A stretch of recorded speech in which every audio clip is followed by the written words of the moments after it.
First big story.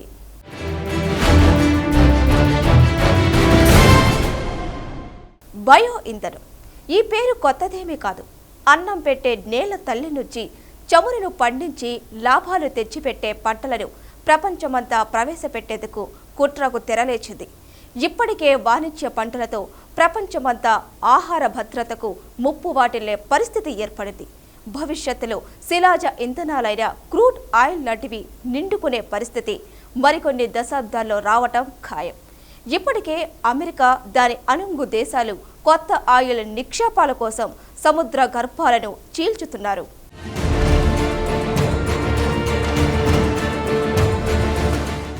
కొత్తగా చమురు నిక్షేపాల కోసం బయోడీజిల్ పంటలపై వీరి దృష్టి మళ్లింది.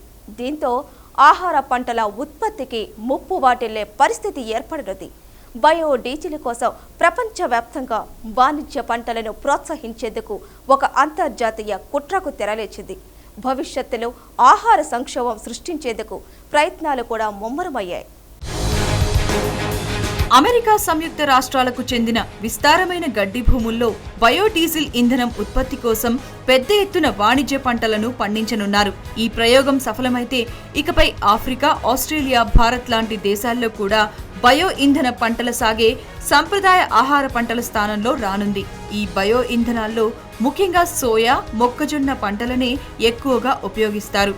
ఇందుకోసం ఏకంగా అమెరికాలోని 70 లక్షల ఎకరాల్లో విస్తారమైన గడ్డి భూముల్ని తొలగించి బయో ఇంధన పంటలను వేయనున్నారు. ఈ విషయమై అమెరికాకు చెందిన విస్కాన్సిన్ మాడిసన్ యూనివర్సిటీకి చెందిన సైంటిస్టులు పరిశోధనలు చేపట్టారు.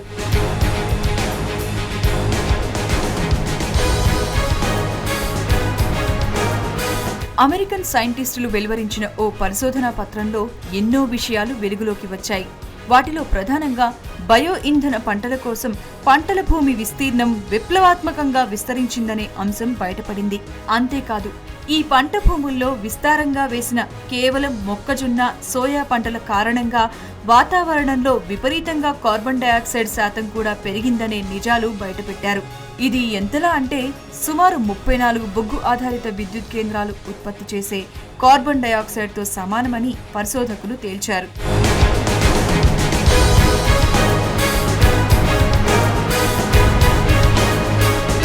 ఈ పరిశోధనలో ప్రధానంగా 2008 నుంచి 2012 మధ్య కాలంలో పంట భూములుగా మార్చబడిన భూముల్లో జరిపిన ప్రయోగాల్లో తేలిన నిజాలు. గ్యాసోలిన్లో బయో ఇంధనాలను కలిపి వాడాలని అమెరికా కాంగ్రెస్లో నిర్ణయం జరిగాకే ఈ పరిశోధన చేపట్టారు. ఈ 4 ఏళ్ల కాలంలో అమెరికాలో సుమారు 35 లక్షల ఎకరాల్లో కేవలం సోయా, మొక్కజొన్న పంటలను వేశారు. ఫలితంగా ఆయా ప్రాంతాల్లో కేవలం 2 పంటలు ఎకరాల కొద్దీ విస్తరించడంతో ఆ ప్రాంతంలో జీవ వైవిధ్యం నాశనమైందని పరిశోధనల్లో తేలింది. అమెరికాలోని విస్తారమైన గడ్డి భూములన్నీ మొక్కజొన్న పంటలుగా మారిపోవడం ఆశ్చర్యకరం. ఇలా జీవ వైవిధ్యం కోల్పోవడంతో ఈ నేలల్లో మృత్తికా క్షయం, కరువు, వరదలు తలెత్తే అవకాశం ఎక్కువగా ఉందని పరిశోధకులు తేల్చి చెప్పారు.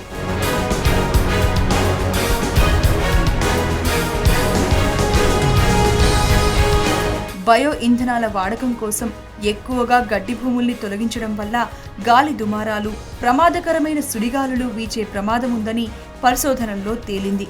అడవులను తొలగించి బయో ఇంధన పంటలను వేయడం వల్ల జీవ వైవిధ్యం కోల్పోయి మొత్తం జీవచక్రంలోనే మార్పులు సంభవించి విపరీత పరిణామాలకు దారితీసే ప్రమాదం ఉందని సైంటిస్టులు తేల్చారు.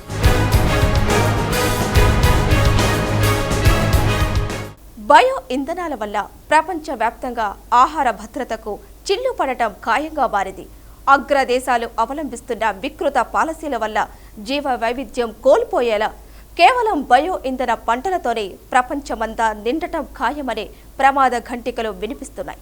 ముందుగా బయో ఇంధనాల వల్ల పేద దేశాల్లో కలిగే పరిణామాలేంటో ఇప్పుడు చూద్దాం.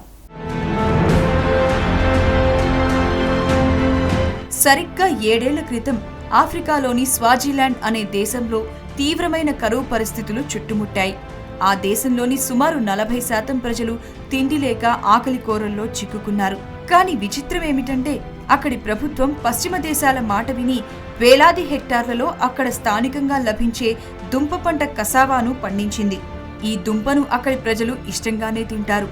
తీవ్రమైన కరువు నుంచి కాపాడుకునేందుకు ఈ దుంపను ప్రజలకు అందించవచ్చు.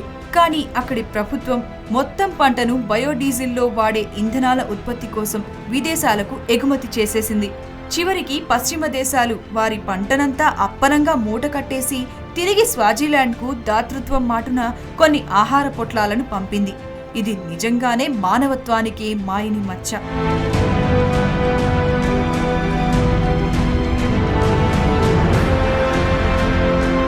ఇలా అనేక దేశాల్లో బయో ఇంధనాల మోజుతో ఆహార పంటలను అలక్ష్యం చేసే సంప్రదాయం మొదలైంది.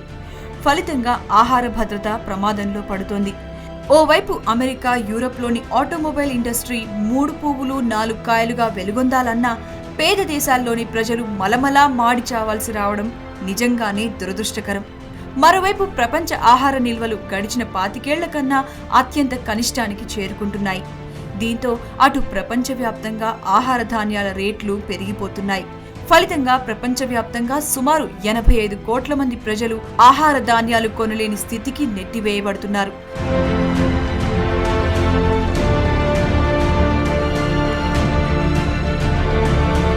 బయో ఇంధనాలే ఆహార ధాన్యాల ధరల పెరుగుదలకు కారణమని ఖచ్చితంగా చెప్పలేము. కానీ వాణిజ్య పంటలతో పాటు బయో ఇంధన పంటలు కూడా పరోక్షంగా ఆహార ధాన్యాల పెరుగుదలకు కారణమవుతున్నాయి. గడిచిన ఏడాది కాలంగా ప్రపంచవ్యాప్తంగా బియ్యం ధరలు 20%, మొక్కజొన్న ధరలు 50%, గోధుమ ధరలు 100% పెరిగినట్లు అధ్యయనాల్లో తేలింది.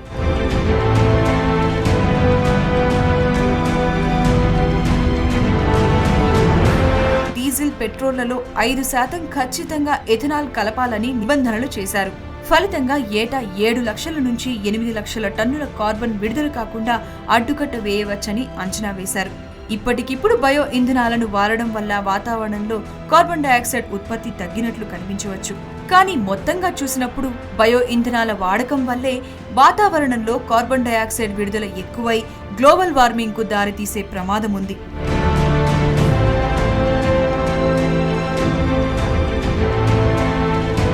ప్రముఖ నోబెల్ అవార్డు గ్రహీత పాల్ క్రజిన్ అధ్యయనంలో బయో ఇంధనాల గురించి కొన్ని కొత్త అంశాలు తెరపైకి వచ్చాయి. బయో ఇంధన పంటలను వేసినప్పుడు ఎక్కువగా నత్రజని ఎరువులు వాడతారు. ఫలితంగా వాతావరణంలో వేడిని కలిగించే నైట్రస్ ఆక్సైడ్ లాంటి వాయువులు విడుదలవుతాయి. ఈ వాయువులు కార్బన్ డయాక్సైడ్ కన్నా 296 రెట్లు శక్తివంతమైనవి. ఇలా పంట దశలో వాడే ఎరువుల వల్లనే ఎక్కువగా కార్బన్ డయాక్సైడ్ విడుదలై గ్లోబల్ వార్మింగ్ పెరిగే అవకాశం ఉంది.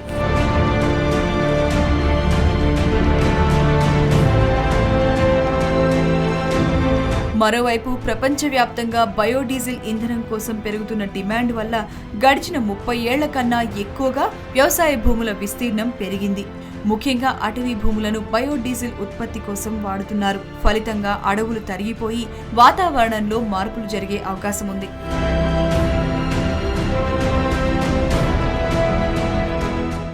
బిగ్ స్టోరీలో షార్ట్ బ్రేక్ తీసుకుందాం.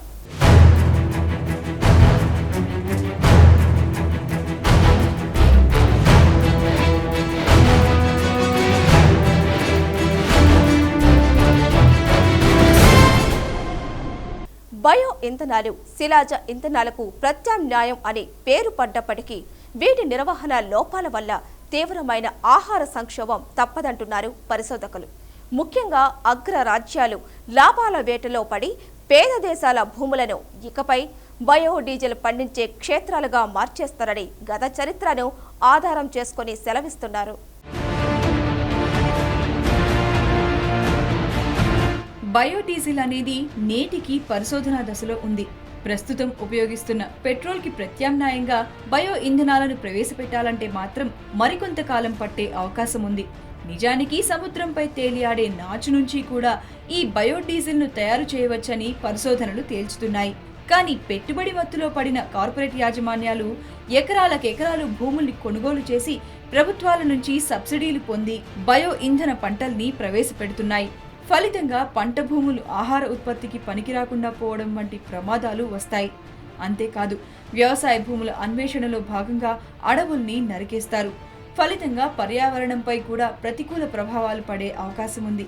అలాగే ఈ పంటలను చీడపీడల నుంచి కాపాడేందుకు విపరీతంగా పురుగుల మందులు వాడతారు. ఇవన్నీ వాణిజ్య పంటలే కావడంతో ఎక్కువ ఉత్పత్తి కోసం కృత్రిమ హైబ్రిడ్ వంగడాలను కూడా ప్రవేశపెడతారు.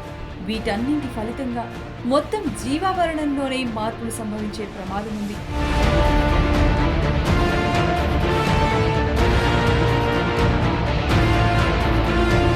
ముఖ్యంగా అధిక దిగుబడి కోసం బయో ఇంధన పంటల్లో కొత్త వంగడాలను ప్రవేశపెడతారు. ఫలితంగా ఆహార పంటల విస్తీర్ణం తగ్గిపోయి ఆహార ధాన్యాల ధరలు పెరిగిపోతాయి. జెనెటికల్లీ మోడిఫైడ్ పంటలైన మొక్కజొన్న, చెరకు, సోయా లాంటి బయో ఇంధనాల ద్వారా అటు తీవ్రమైన పరిస్థితులు తలెత్తే అవకాశం ఉంది.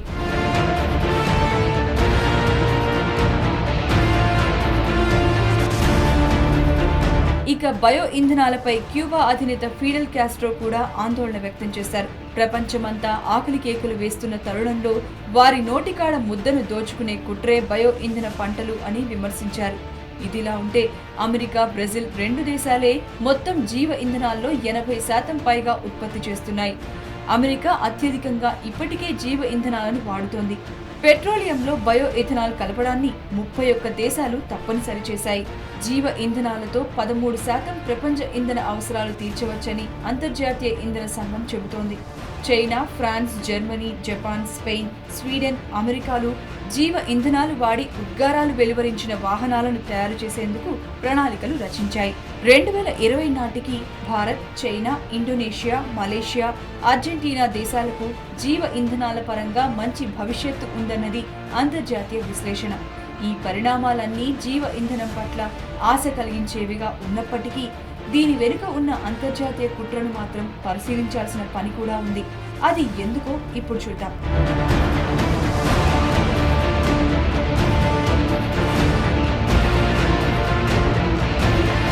ప్రపంచంలో అత్యంత పేద దేశాలుగా ఉన్న 82 దేశాలు తమ ఆహార అవసరాల నిమిత్తం ఎంత పరిమాణంలో మొక్కజొన్న దిగుమతి చేసుకోవాల్సి వస్తుందో అంత పరిమాణాన్ని అమెరికా తమ వాహనాలకు ఇంధనంగా ఉపయోగిస్తోంది.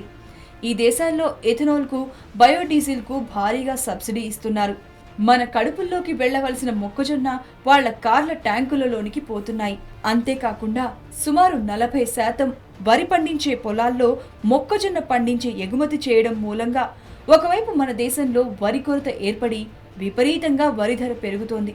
మరోవైపు మొక్కజొన్న కూడా మన దేశంలో దొరకడం లేదు. ప్రపంచవ్యాప్తంగా ఉత్పత్తైన మొక్కజొన్న పంట అంతటినీ బయో ఇంధనాల ఉత్పత్తికి మళ్లించారు. 2004-5 సంవత్సరాల్లో ప్రపంచంలో ఉత్పత్తైన 5.1 కోట్ల టన్నుల మొక్కజొన్నని అమెరికా ఒక్కటే ఇథనాల్ ఉత్పత్తికి ఉపయోగించింది. 2010 నాటికి తమ దేశాల్లోని ఇంధనంలో 6% బయో ఇంధనం ఉండాలని ఐరోపా యూనియన్ ప్రకటించింది. ఒక కార్ ట్యాంక్ గనుక బయో ఇంధనంతో నింపాలంటే ఒక మనిషి 1 ఏడాది పాటు తీసుకునే ఆహారాన్ని వినియోగించాలి.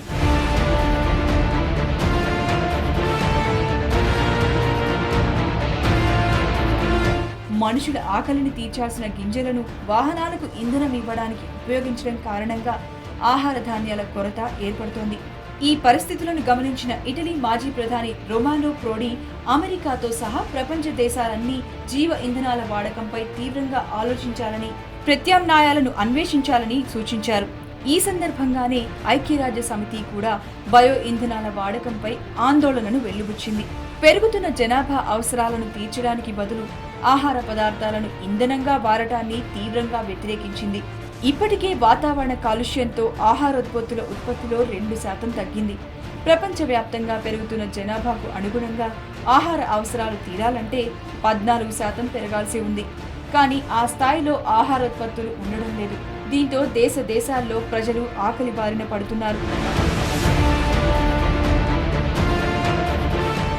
బిగ్ స్టోరీలో మరో షార్ట్ బ్రేక్ తీసుకుందాం.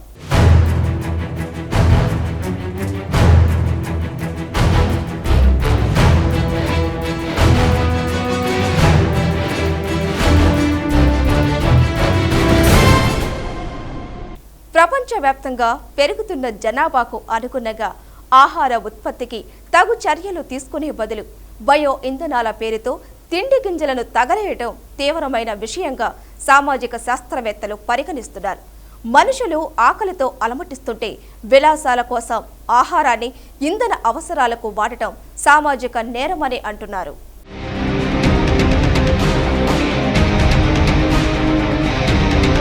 ఆసియా అభివృద్ధి బ్యాంక్ అంచనా ప్రకారం ఆసియా దేశాల్లో సగానికంటే ఎక్కువ మంది ఒక పూట తిండి కోసం తిప్పలు పడుతున్నారు. రోజుకు 40 రూపాయల ఆదాయం లేని వారు జనాభాలో సగానికి మించిపోయారు. అంతేకాదు 40 కోట్ల మంది దారిద్ర్య రేఖకు అటు ఇటుగా జీవిస్తున్నారు. ఈ పరిస్థితులు ఇలాగే ఉంటే ఆయా సమాజాల్లో శాంతి భద్రతల సమస్య తీవ్రంగా మారుతుంది. ప్రపంచంలో డజనుకు పైగా దేశాలు Egypt, Haiti, Cameron, Bangladesh, Indonesia లాంటి దేశాలు తీవ్రమైన ఆహార కొరతను ఎదుర్కొంటున్నాయి. ఈ నేపథ్యంలోంచే అంతర్గత జాతి కలహాలు పెరిగిపోతున్నాయి. టెర్రరిజం పురుడు పోసుకుంటుంది. ఆహార కొరత, ఆహార సరఫరాల తీరు ఇలాగే ఉంటే ప్రపంచంలోని 30కి పైగా దేశాలు తీవ్రమైన అంతరంగిక సమస్యలను ఎదుర్కోవాల్సి వస్తుందని ప్రపంచ బ్యాంక్ మాజీ అధ్యక్షుడు రాబర్ట్ బి. జోల్లిక్ హెచ్చరించాడు.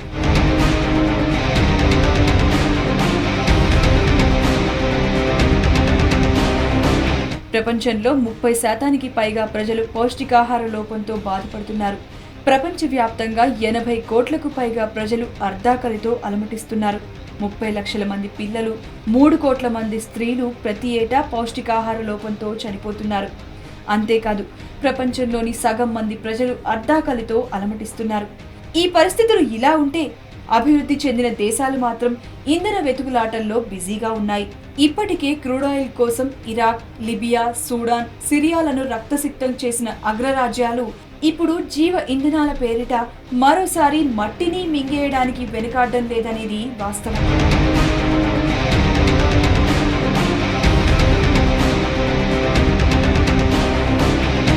భవిష్యత్తులో శిలాజ ఇంధనాలు ఎక్కడ తరిగిపోతాయో అనే భయంతో ఇప్పుడే జాగ్రత్త పడుతున్న అగ్రరాజ్యాలు లాభాల వేటలో ఎంతకు తెగించేందుకైనా సిద్ధమే అనే పరిస్థితికి దిగజారాయి. ఈ నయా వలసవాద విధానాలకు చరమగీతం పాడాలంటే మాత్రం అగ్రరాజ్యాల ఆట కట్టించాలి. ప్రత్యామ్నాయ ఇంధన వనరుల కోసం సౌర పవన శక్తిని విస్తారంగా వాడాలి. బయోడీజిల్ ఉత్పత్తికి మరెన్నో మార్గాలు ఉన్నప్పటికీ కేవలం పంట భూముల్ని ఆక్రమించి ఎక్కువ మొత్తంలో ఎథనాల్ ఉత్పత్తి చేసే పంటలనే ప్రోత్సహించడం అగ్రరాజ్యాల పచ్చి స్వార్థానికి నిదర్శనం. సమీప భవిష్యత్తులో సముద్రంలో నాచు నుంచి కూడా జీవ ఇంధనాలను తయారు చేయవచ్చు అని పరిశోధనలు తేల్చాయి.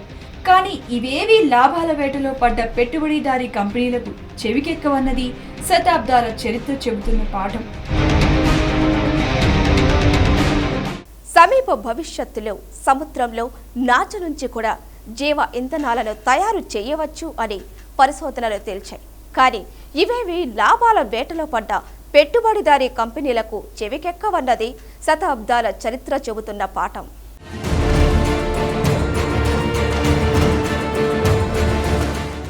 ఇది ఇవాల్టి బిగ్ స్టోరీ. తిరిగి మరో అంశంతో మళ్ళీ కలుద్దాం.